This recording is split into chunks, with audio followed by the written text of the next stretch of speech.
In this lecture, we are going to see about undecidability, Unit 5. Let us start with decidability. So, what is decidability? A decision problem is a problem for which the answer is either yes or no. That is decision problem. So, decidability is a decision problem that has the solution algorithm. So, there are two types of Turing machines. One is recursive language and another one is recursive enumerable language. The Turing machine always halt with either yes or no, that is recursive language. If the Turing machine that are not guaranteed to halt only on acceptance, that is recursive enumerable language, which means recursive enumerable language, it may or may not halt. May not halt means the loop forever. So this language is called as recursive enumerable language. So what is undecidability? So decidability is a decision problem for which the answer is either yes or no, that is decision problem or decidability. So what is undecidability?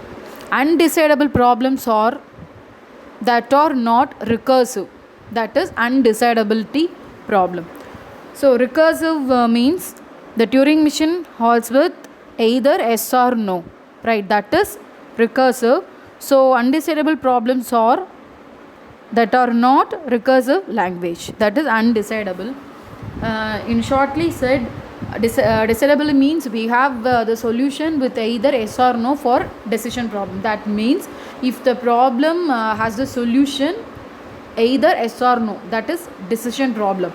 If the problem don't have any solution, that is undecidable problem. We don't have any conclusion on a particular problem, right? That is undecidable. Decidable means we can get some conclusion with either yes or no, that is decidable problem. So consider the problems with either yes or no. Example for yes or no problem. For a question, does machine Turing machine M have 3 states? For these questions, we can give the answer like either yes or no. If the Turing machine have 3 states, then we can give the answer is yes. If the Turing machine doesn't have the 3 states, then we can give the answer is no. So this is the example for decision problem. This is the example question for decision problem, right? The second question is string W is a binary number. So for this question also we can give the answer either yes or no. So this is decision problem. Third question, does the Turing machine accept any input? So for this question also we can give either yes or give the answer either yes or no. So this question is also based on the decision problem. So you can get the clear concept about decision problem. So decision problem is nothing but we can solve the problem with either with yes or no, that is decision problem. So a problem is decidable if some Turing machine decides or solves the problem. So the Turing machine solves the problem, then that is called as decidable. If the Turing machine does not decide or does not solve any problem, that problem is called as undecidable. So these are the same questions for the example of decidable problems or decision problems or solvable problems, right? So decidability, solvable, both are having the same meaning. So the Turing machine that decides or solves a problem with the answer either yes or no. For each instance of the problem, instance is nothing but for each input of the problem, because each and every problem having many inputs. So instance means for each input of the problem, that particular problem give the solution with either yes or no, which means we can decide the solution for that particular problem either yes or no for it by the Turing machine. So that problem is called as decidable problem or decision problem or solvable problem. So this is the sample diagrammatic format. So the Turing machine getting some input means instance. For a single input, the input having many integers or many strings having. So the single instance for the input is given to the Turing machine. So the Turing machine produces the output either yes or no for a particular problem, that is decision problem. So the machine that decides or solves a problem, if the answer is yes, then halt in a S state, which means if the Turing machine accept or produce the S for the particular problem, then the Turing machine halt with some state, in some state, right? So halt means after accepting the particular input string, the Turing machine does not perform any operations. The machine does halt with particular state, right? So if the answer is no, then halt in a no state, which means if the problem does not produce any solution, means then there is no state for the operation of halt. So these states may not be the final state. So the decision problem having either S states or no states. No state means S means yes and no or not the final state, right? After a state there may be many states for the Turing machine, and after no states there may be many or single state for any Turing machine. So this is the yes and no states or halting states. And some problems are undecidable. So these slides are the examples of decidable problems. So decidable problem is nothing but if the problem can be solved, then that is called as decidable problem. If the problem cannot be solved by a Turing machine, then that problem is called as undecidable problem. So there is no need of that all the problems to be decidable. So there is some problems are undecidable. So what are they? So what is mean by undecidable? There is a Turing machine that solves, there is no Turing machine that solves all the instance of the problem. Instance means each and every single input. So there is no possible Turing machine which is used to solve any instance of the particular problem. Then that problem is called as undecidable problem. So there is one example for undecidable problem, that is membership problem. So example for that particular undecidable or unsolvable problem is called as membership problem. We will see what is membership problem. So membership problem, so it is a problem. So each and every problem having some input and produce some output, right? So for this problem, the input is a Turing machine. It is a mathematical model. So for input for that particular machine, we are having some string that is known as W. So the input of that membership problem is Turing machine M and string W.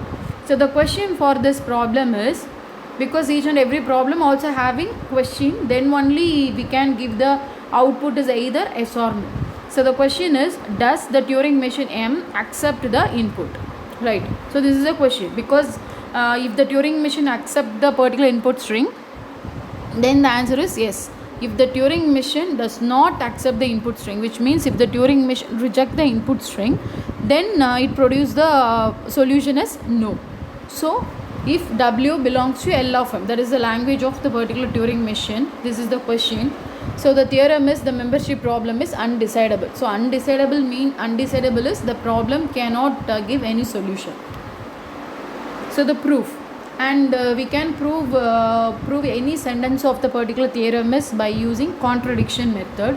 So contradiction means our theorem is the membership problem is undecidable. So contradiction means we are proving the concept in the reverse manner, that is the membership problem is decidable. So initially in the proof we are assuming that the membership problem is decidable with the concept of contradiction. So then there exists a Turing machine that solves the membership problem. So H is a Turing machine which accepts some input W and it produces either yes or no. If the Turing machine accepts the input string, then the result is yes. If the Turing machine does not accept or reject the particular input string W, then the Turing machine produces a result no. So as I already said, there are two types of languages. One is recursive and a recursive enumerable language. So recursive means the Turing machine always halt with either yes or no. That type of languages is called as a recursive language. Recursive enumerable means the Turing machines that are guaranteed to halt only on acceptance. Right, both languages are both languages are accept the input string, right? But recursive language halt with either yes or no. But recursive enumerable language halt only on acceptance states.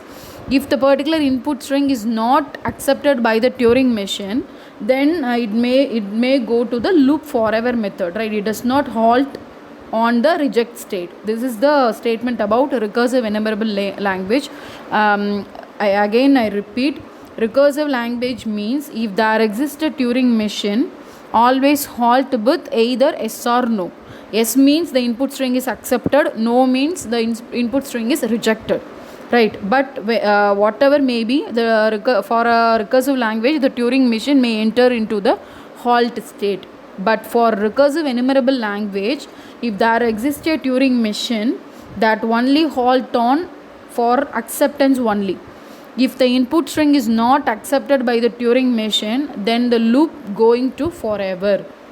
This is the concept about recursive enumerable language. So both languages may enter into the acceptance state, or both languages may go to the halt state for only the instance of S.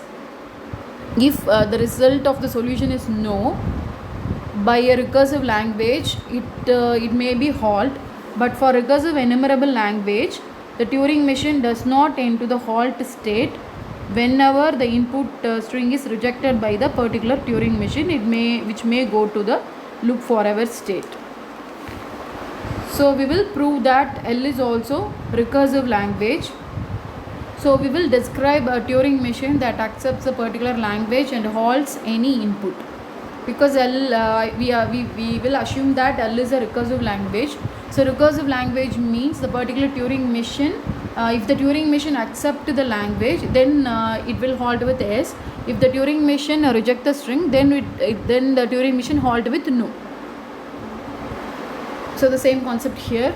If the Turing machine accept the input string, then it produces S, which means it accepts W, and it also halt with S operation.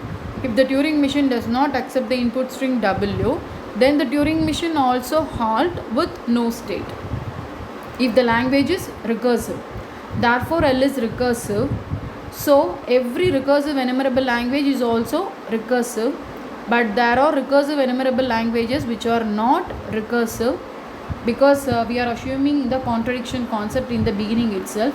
Therefore the membership problem is undecidable. So these are the concept about decidable and undecidable. So decidable means we can get the solution for a particular problem. For undecidable means we can't get any decision on a particular problem. That problem is called as unsolvable or undecidable. So these are all the introduction about decidability and undecidability. So next we can briefly know about the concept of recursive and recursive enumerable languages. So a Turing machine, if a Turing machine recognize a language if and only if the particular Turing machine accept all or only the particular strings in the language.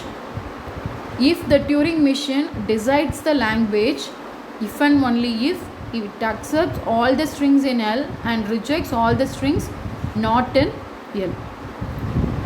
So the language is called as already said that which means recursive enumerable or recursive. Recursive enumerable language is otherwise called as Turing recognizable. Recursive language is otherwise called as Turing decidable. Because in the word sense we know what is recursive language. Recursive language which enter the halt state with either yes or no, which means the problem is decidable. That's why recursive language is called as decidable. But for recursive enumerable, the language can only be recognized by the Turing machine.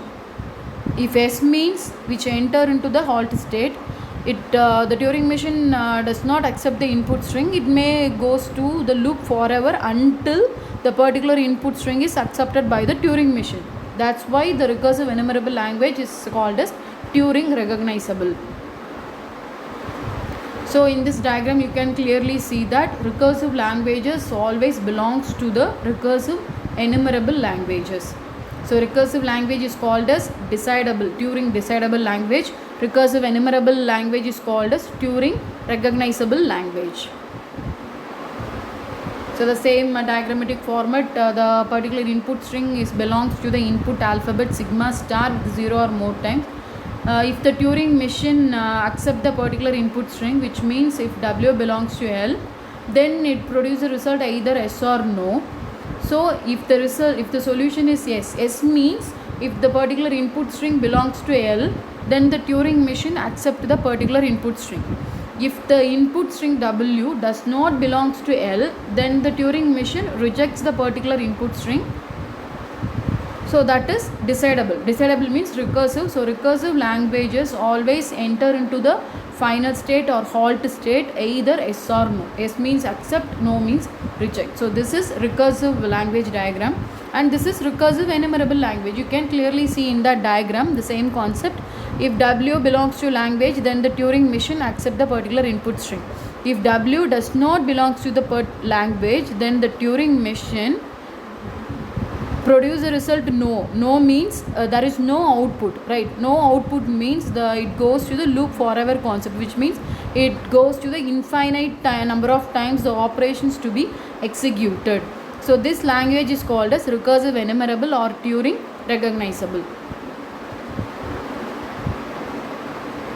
So we will see one problem or theorem for decidable and undecidable problem, that is acceptance problem. So consider the Turing machine. The Turing machine is called as M, and with the input string W that accepts the string W. The theorem is the Turing machine is semi-decidable. Semi-decidable is nothing but recursive enumerable. Decidable means recursive language. Semi-decidable means recursive enumerable. Why the recursive enumerable is called as semi-decidable means because it also accepts the language and produce a result as S, right? So it is semi-decidable. For the reject case only, it goes to the loop forever state. That's why the recursive enumerable is called as also semi-decidable or Turing recognizable language, right? So the theorem is Turing machine is semi-decidable but not decidable, right? Define the Turing machine as follows. It get some input M comma W. If M accepts the particular input string, it goes to the final state and halt with the operation. If the Turing machine does not accept the input string, it does not goes to the final state and does not halt their operation, and the loop is executed infinite times. That is also explained here. So the Turing machine, particular Turing machine is undecidable. That is recursive enumerable is undecidable. This is proved by the contradiction concept already we saw in that in the previous problem, that is membership problem. The same one. If the Turing machine accept the particular input string, if the Turing machine does not accept the input string means Turing machine reject the particular language.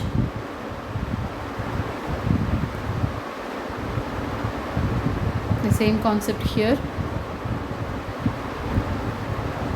So the next concept is, so this is the introduction about decidability and undecidability and recursive language and recursive enumerable language.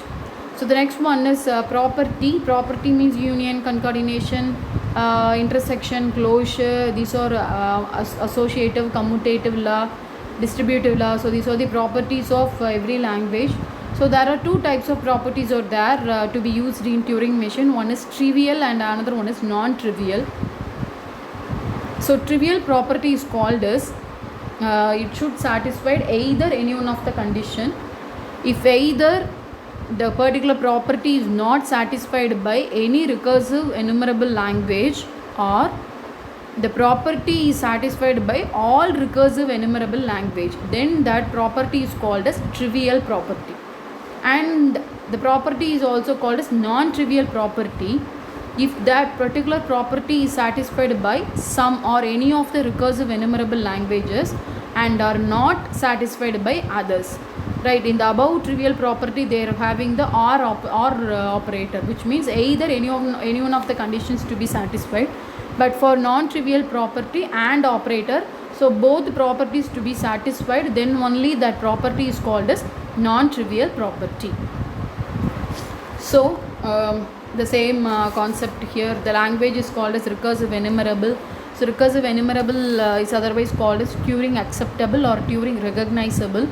If there exists a Turing machine that accepts the L, and a recursive language or Turing decidable language if there is a Turing machine that recognizes the particular language. And also the language is called as non-self-accepting language and self-accepting language. Self-accepting language is defined as SA and non-self-accepting languages is defined as NSA. So if the particular input string does not belong to the language, then that language is called as non-self-accepting language.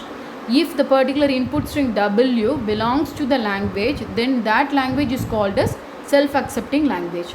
And for those non-self-accepting language and self-accepting languages are complement with each other. So there is one theorem for decision problem, that is Rice theorem. So given a language, does it have a certain property? This is the question for this problem. So a language can be represented by using a Turing machine. So every language having some properties to be satisfied. So given a Turing machine capital T, does the language is passed to the Turing machine having the property? So there are three properties over there. One property is emptiness, second one is finiteness, and third one is regularity. Emptiness is nothing but the set of the language, the set is empty, or otherwise the set having hold some elements. That is the checking process of emptiness. Second one is finiteness. We know what is finite element and what is infinite element. So if the set having infinite element or if the set having the finite element, that is the property of finiteness. And last one is regularity. We always know what is regular language and what is non-regular language. If the language is accepted by particular finite automata, then that is regular. If the language is not accepted by the finite automata or Turing machine, then that is called as not regular. So we have to check the proving concept which is accepted or not accepted, that is regularity. So these are the properties we have to be checked for a Turing machine by applying the language. So solvable problems is otherwise called as decidable problem, right? So the theorem of Rice theorem statement is every non-trivial property of the recursive enumerable language is unsolvable. Here each and every term we know what is non-trivial property, what is recursive enumerable, and what is unsolvable. Because solvable means we can have the solution for a problem with either yes or no, that is solvable. We can't get any conclusion regarding the particular problem, that is unsolvable or undecidable. So for solvable problems, the solution is either yes or no for any instance, right? That is solvable problems. So the proof of Rice theorem is, for a given Turing machine T, does the language of Turing machine having the property R, the properties are emptiness, regularity, and finiteness, right, is unsolvable. So we are assuming, or let us consider, capital R is a non-trivial property like finiteness, emptiness, and regularity. So for proving this theorem, we are reducing the unsolvable problem into another unsolvable problems. Unsolvable problems otherwise called as undecidable problem. So for this we are considering one Turing machine capital T. So we can construct the another Turing machine T dash. So the results of both T and T dash are the same only. So here the second Turing machine T dash is designed in such a way that it either accepts the language L1 or another language L2. And we have to simulate the operation of T dash with T on the particular input string. So if T dash returns to its original input and accept the language L1, otherwise L2, right? So for proving this Rice theorem, the theorem is every non-trivial property of the recursive enumerable language is unsolvable or undecidable. So for proving this theorem, we are having one Turing machine and also we are constructing another Turing machine T dash. So T dash have to be simulated with the operation of the Turing machine capital T. in such a way that the second Turing machine T dash is designed in such a way that it is either accept the language L1 or L2. If the Turing machine T accepts the language L1, then T dash also accept the language L1. If the Turing machine does not accept any one of the language, then T dash is also does not accept any one of the language, because T dash is designed on the basis of T only, and T dash operation is simulated with the operation of Turing machine capital T. So this is the diagrammatic representation of this proving of theorem. Here T dash, that is the second Turing machine, starts its operation by moving its tape head on the input tape and simulates the execution of the first Turing machine T on a blank tape, because here the first Turing machine input tape is empty and the second Turing machine T dash having some input. So it starts its execution by moving its tape head on the input tape, and the operation of T dash with simulated with the empty blank input tape of the first Turing machine capital T. For this we have to choose L1 be a language satisfying the property R and L2 a language which is not satisfying capital R, because we are designing the second Turing machine L dash on the basis of the Turing machine accept either L1 or L2. So L1 L1 satisfying either the property or satisfying by either L1 or L2, right? So the Turing machine accept the input string, read the input string X. So it if the Turing machine accept the particular input string, then it goes it halt with the operation and accept the input string. If the particular input string does not belong to the language, then it fails the execution of the particular input and it rejects the input string on the particular language. So there is at least one language satisfying the Rice problem, because R is a non-trivial property. Non-trivial property of the language means if any one of the language should satisfied by that particular property, then only that property is called as non-trivial property. So for that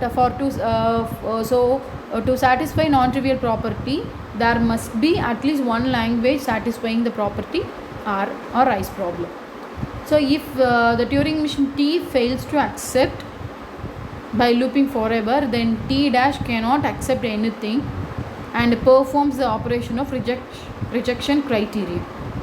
So if pi means there is no input on the set of the input tape, if pi happens to the language not satisfying property R, then T dash accepting a language which is satisfied by the property R. Thus R is any non-trivial property which are not satisfied by the empty language, right? Empty language instance described by that symbol, and this unsolvable problem can be reduced to another unsolvable problem, that is Rice problem. So therefore any non-trivial property of recursive enumerable language is also unsolvable or undecidable. So in this lecture we saw about decidability, what is decidable, what is solvable, what is undecidable, what is unsolvable, and what is recursive language, recursive enumerable language, trivial property, non-trivial property, and acceptance problem, membership problem, and last one is Rice theorem.